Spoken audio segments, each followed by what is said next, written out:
দাঁড়াও। নমস্কার, আমি শ্রেয়স দাস।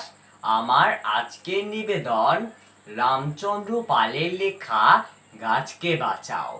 গাছপালারা বাঁচে এবং বাঁচিয়ে রাখে প্রাণ। গাছ বাঁচাতে তাই পরিবেশ বাঁচাও অভিযান।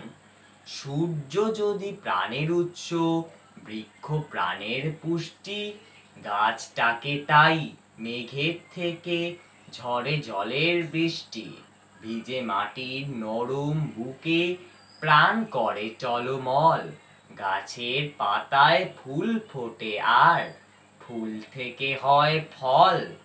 গাছপালাদের বাঁচিয়ে রাখো, ফুল পাখি বন নদী অজ্ঞানতায় অসাবধানে ধ্বংস করি যদি, মরুভূমির মধ্যে প্রাণী কোথায় করবে বাস? মেরু দেশের বরফ গলে ঘটবে জলোচ্ছ্বাস। ধ্বংস হবে এই পৃথিবীর শীত ও তাপের সাম্য। ভাবো তো কি ভীষণ, সে কি মানুষ জাতির কাম্য?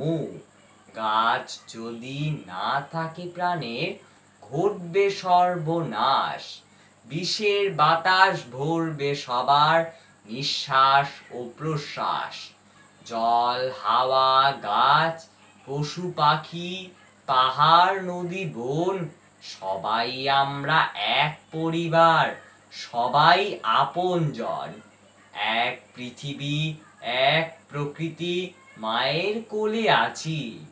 গাছকে বাঁচাও, এসো আমরা একসাথে সব বাঁচি। নমস্কার।